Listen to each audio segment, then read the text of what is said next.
The secret of a long, happy, successful life is forgiveness. Yes. Why? Dahil ang taong hindi marunong magpatawad sa kapwa, minsan nga ang iba hindi nagpapatawad sa kanyang sarili, pero ang hindi marunong magpatawad sa kanyang kapwa ay walang kapayapaan, walang kalayaan, walang kasiyahang nadarama sa buhay. Opo. Ibinibilanggo niya ang kanyang sarili sa isang mapait na sitwasyon. Falsely, we know that when we never forgive, the offender will suffer. Hindi po.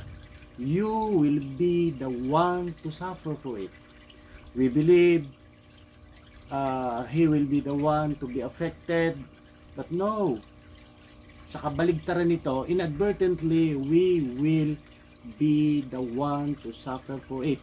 Tandaan po natin yan. That is why the Bible said, "Be ye angry and sin not. Do not let the sun goes down upon your wrath." Sa Ephesians chapter 4 verse 26 po yan. Makikita. Yun ang payo ng Panginoon. Bakit? You will never be, or rather, you will be the one to bear the issue. Ikaw ang magdadala ng lahat ng yan. Ikaw ang magbibitbit ng bigat ng mundo. Sapagkat hindi ka makaka-move forward dahil sa iyong dinaramdam. Hindi magiging mabilis para sa iyo ang pag-unlad, ang paglago, at pagtahak sa daan ng kasiyahan.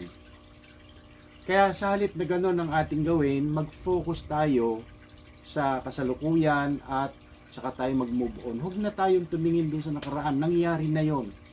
May mga pagkakamali, nagkasakitan, nagkadaramdaman. Bakit tayo mananatiling nakalingon doon sa likod ng pangit na nakaraan?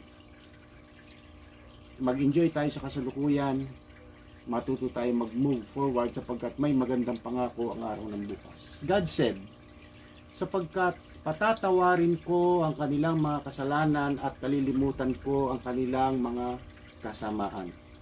Nasa Hebreo chapter 8 verse 12 ang bagay na yan. God is God and never grows old. That is His revealed formula. Ikaw, gusto mo bang tumanda ng mabilis?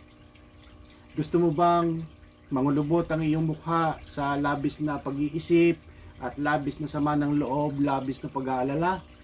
Well, maraming magagandang bagay na hindi dumarating sa iyo dahil ang puso mo ay nananatiling puno ng galit at sama ng loob.